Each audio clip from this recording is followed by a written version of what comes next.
Hey guys, welcome back to the Kop TV, the voice of football's most famous stand.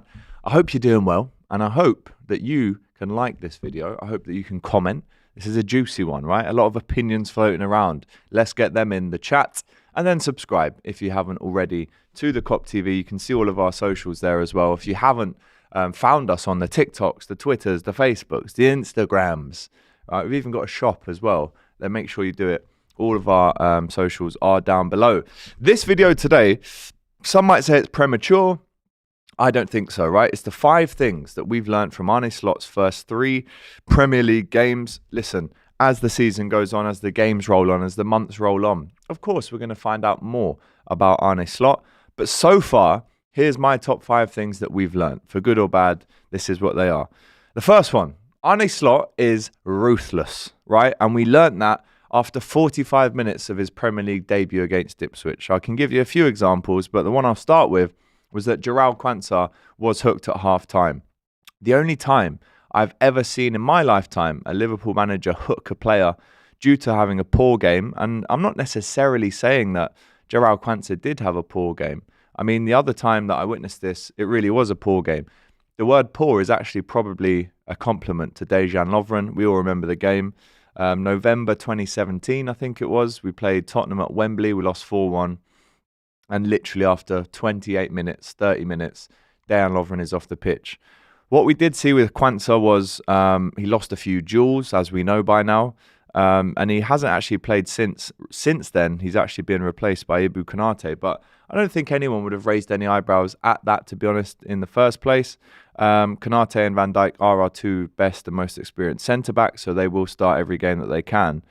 But João Quansah being hooked showed us that Arne Slot, if he doesn't like something, he will change it, right? Whether that's a striker, a midfielder, or a defender, Arne Slot can be ruthless and showed that in his first 45 minutes of management, and it worked. You know, if you look at the duels won in the second half compared to the first half, Ibou Konate was head and shoulders, if you'll pardon the pun, above João Quansah, and subsequently has kept his place in the starting lineup. But that isn't to say that the door is closed for João Quansah, who was one of our best players last season. I'll be honest, in terms of consistency, yes, he made a grave mistake at Manchester United away in the Cup last year, and he's got such a big future ahead of him. Another example of the ruthlessness so far was the fact that Fabio Carvalho played pretty much every minute or every game. He had some involvement in pre-season, scored 2 goals, but he was sold, right? One of the surprising things at the time of Carvalho's departure was the fact that he'd played so many minutes in pre-season, which led you to believe that, wow, Fabio Carvalho could become a starter for Liverpool. He could have a real involvement in the squad and the starting 11 this season. If you go back a month ago, myself and Mario are outside Anfield talking about how he could even turn out to be the new Coutinho. But no, absolutely not. Sold straight away in Arne Slot's first real transfer window. Sepp van den Berg, sold. Now, the ruthlessness doesn't just come from Arne Slot, it comes from above. Michael Edwards, Richard Hughes. If they think that they can get a maximum out of a player who was maybe bought for a low fee, then they will. And that is the ruthlessness I'm talking about. Another half example, I guess, is Diogo Jota starting over Darwin Núñez. I mean, I'm sure Núñez will still get a lot of minutes and be starting in a lot of games, especially in the Cups. And, you know, if Jota, touch wood, gets injured, I mean, touch wood, he doesn't get injured, then we will see a lot more of Núñez. But for Jota to just come in and start, to me, you know, Núñez would have had a wake-up call from that. Last season, it was very chop and change. Núñez would play a lot of games. Jota, when he was fit, would play a lot of games. You know, at sometimes last season, Mo Salah drifts into that number 9 position. We've seen Diaz be central even already against United. You know, that second goal was almost like a number 9 position. So I actually think once he's chosen his number 9, he'll stick with it until, like I said, anything else happens that's untoward. But ruthlessness, and that's what you want. You know, the top managers, you look at Pep Guardiola, comes into Man City, tells Joe Hart to get on his bike. You know, it took them a few tries to get the right goalkeeper in Edison, but pretty much, you know, he was out. You look at Alex Ferguson, right? As much as I hate to compare, you know, to Manchester United, but the way he sold David Beckham, sold Roy Keane, sold Ruud van Nistelrooy, you know, was almost very close to selling Wayne Rooney. Ruthlessness, right? We all loved Jurgen's way of dealing with the media, with players, the hugs. Everyone wanted a hug off Jurgen, didn't they? And some people were lucky to get them. But maybe he did miss that ruthless edge in terms of just, if it's not working, stop it. And I'm not, comparing Slot to Klopp, but the ruthlessness is something that you need to have in terms of a percentile. Obviously you want to connect and bond with the players, but the ruthlessness comes into it. You want to have a good 30 to 40% of that in your character build-up, and we've definitely seen that so far. So Arne Slot can be absolutely ruthless when it comes to making tough decisions. The second thing that we've learned from Arne Slot so far is, from what we've witnessed so far, he prioritizes technical players in his midfield. Last season, again, just like Quansah, I would have Wataru Endo in one of the top 5 or 6 Liverpool players throughout the season last year. What we've seen so far, and I hate saying it because it's only been 3 games, and again, we're going to learn more. And maybe all of these 5 things that we've learned so far will actually grow, and you'll be able to see them more evidently as the season goes on. But for me, starting Ryan Gravenberch over Endo is one thing that absolutely no one thought would happen. So it's quite clear to see that he prioritizes technical players in the midfield. Now, you look at Alexis McAllister, he can do it all. He could play as a 6, an 8, a 10. It doesn't really matter. Wherever he's told to play, he'll play. Scored a really nice goal last night for Argentina. So again, he can play further forward. But I think what Arne Slot likes is the technical ability that McAllister and Gravenberch have as a pair in midfield. Is the fact that they can do the rough stuff. They can win the most recoveries, just like McAllister did against United. They can head the ball. They can be physical. They can jump into tackles. They're not scared. They're brave. But also on the half turn, on the half volley, can you swing a pass, 60 yards down the line to Mo Salah? Can you turn in a tight space and have that scanning awareness to turn this way and then maybe drop the shoulder and go that way? And what we've seen so far from Gravenberch is evident. Not only is there some kind of Dutch connection there, maybe that's, evidently it's helped. I'm not going to lie and dismiss that, right? The fact that Slot and Gravenberch are both Dutch will definitely help. But at the same time, Gravenberch over Endo shows you that, yes, you do need an enforcer. Yes, you need controllers and people that break down the play, much like Fabinho did for us. Gravenberch is, without doubt, more technical and more technically gifted than Wataru Endo. So for me personally, again, not one Liverpool fan predicted that Ryan Gravenberch would stay and hold that position, would actually hold that position as a number 6. But what he's done so far is shushed all of us, to be honest. 2 months ago, people were asking for Ryan Gravenberch to be sold. I had Liverpool fans DMing me. And I'm not going to bait them out, right? Because I'm not that kind of guy. But I've had more than one Liverpool fan DM me over the summer and say Ryan Gravenberch needs to be sold. Now, I think what we never saw was the confidence in Ryan Gravenberch last season. There was so much on the line, with it being a quadruple chase, with it being Klopp's last year, with it being his first season. He had to impress. And yes, there were glimpses last year of really nice, tidy stuff from Ryan Gravenberch, especially going forward. He scored a few nice goals. But for me, it's his technical ability to bring the ball from deep, right? Open those big, long legs of his and spread the play, break the lines with passes. And McAllister, as I said, he's that good a footballer in general that he can play anywhere that you're asking him to. So for me personally, he definitely prioritizes technically gifted players over the enforcer. And that's why we went for Zubimendi over an Andre Trindade, who we were linked with Klopp. I mean, all these number 6s that we were linked with under Klopp, Manu Kone, Kefran Turam, again, like Andre Trindade as well. These are all enforcers. These are all battering rams. We were linked with Paulinho as well, who maybe is a little bit more than that. But now we've actually changed it, and it's actually made people forget that we were ever in the market for a number 6. If someone said to you, we've just spent 60 million on this number 6, right? It's called Ryan Gravenberch. First 3 games, what a player. We'd all be wetting ourselves with excitement. But because he was almost a recycled player from the Klopp era, and he's now a new player in this new position, we're loving him. So Ryan Gravenberch, keep it up.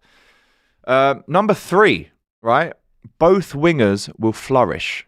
How we've seen Liverpool set up this season, especially in pre-season, when you looked at Carvalho, I'm going to go specifically to the Man United and the Arsenal games in pre-season.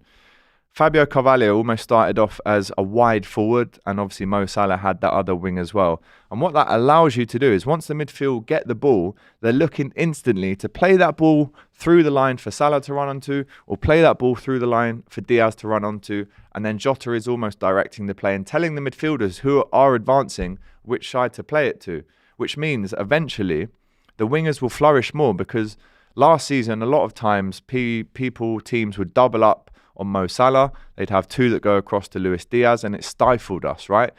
Having said that, Mo Salah still scored 30 goals in all comps last season, and he still, assisted a lot as well, but he had to find that magic pass that you can't always find. What we're seeing now is the wingers are one-on-one, right? They're creating one-on-one situations against the left back, against the right back of the opposite team, and that's thanks to the way we set up the midfield. If you actually look at the positional averages from a McAllister and a Gravenberch and a Szoboszlai, they're moving left to right as well as up and down, but they're also moving left to right, which gives Trent, which gives Robbo, which gives Salah, which gives Diaz more license to go out and hug the touchline, to get paint on your boots, as they used to call it. So this season, I really do think, and we've seen it already, we've learnt this already. Look at Luis Diaz since he's come in under Arne Slot. Let's not forget those two excellent pre-season goals against Sevilla in that game that I was at. So for me personally, we're going to see a lot more one-on-one situations. Again, against Manchester United, how many times was Salah on the right and crossed it into the box? We saw that for the first goal. So this season, I do fully expect Luis Diaz to flourish more. And if that means that he gets 20 goals, if that means that he gets 10 assists, then that is the definition of flourishment. Because again, a lot of people last season were saying how he needs to improve on his finishing, his assisting, needs to be more clinical. Well, that's a big tick already. So the wingers, if that's Mo Salah, if it's Luis Diaz, if it's Chiesa, if it's Gakpo, they will flourish more. And I hope that you're seeing what I'm seeing when it comes to that. Number 4 is his connection and communication with the players is super clear.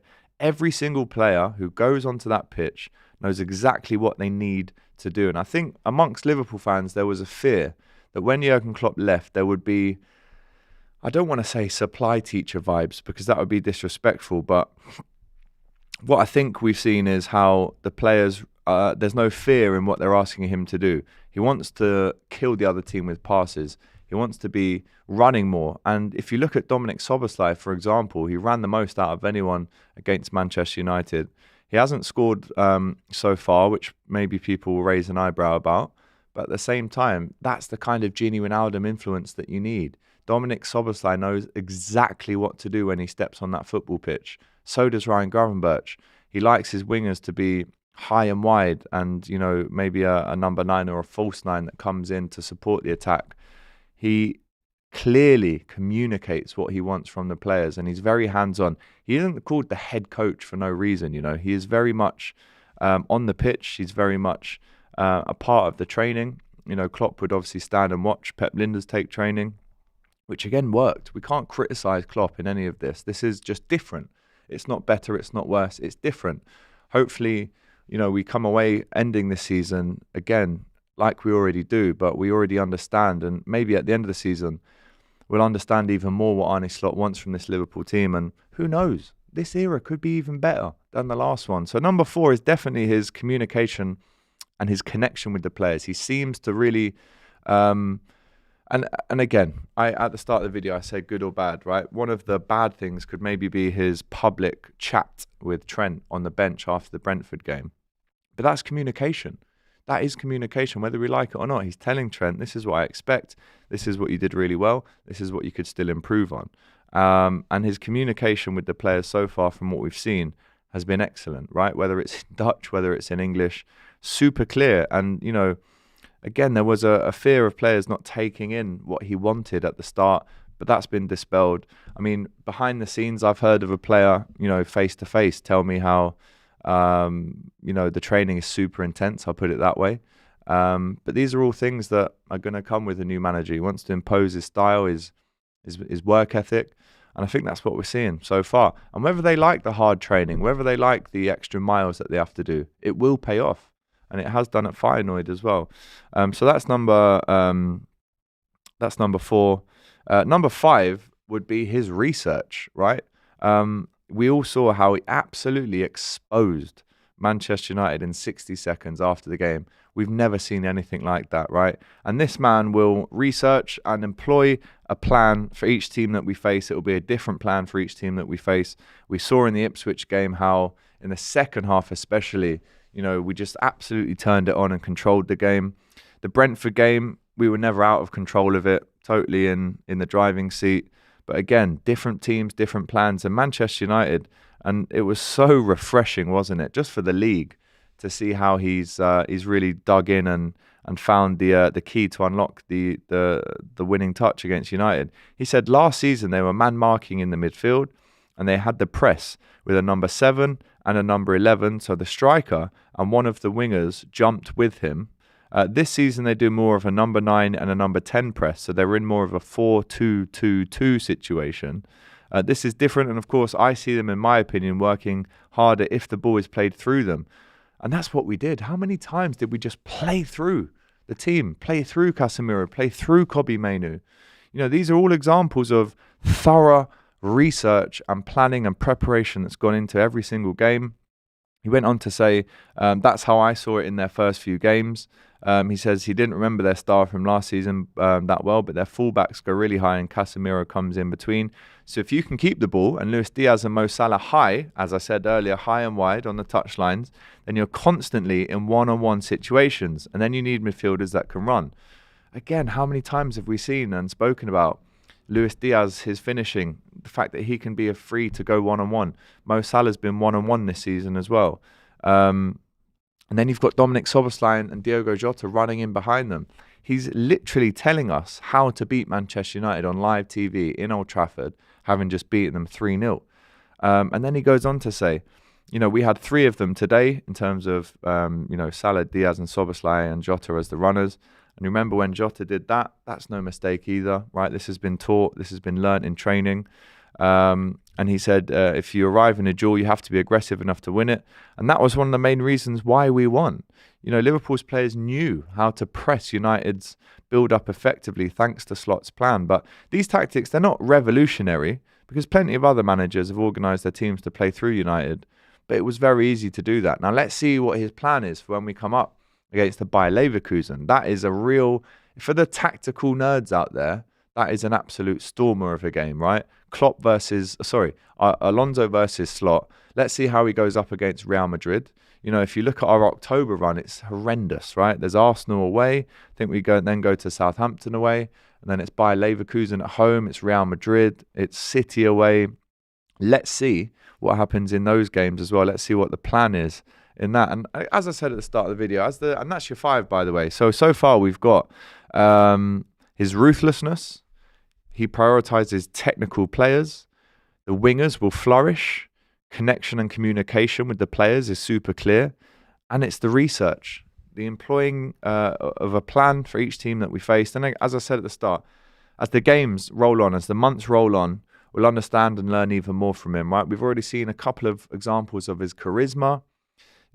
Walking over a few weeks ago after the Ipswich game, he questioned, does anybody even listen to Jamie Carragher? He also yesterday on a piece that Sky released said that he thinks the best 2 managers in the Premier League era ever were Kenny Dalglish and Jurgen Klopp, which I love. Boiled piss already.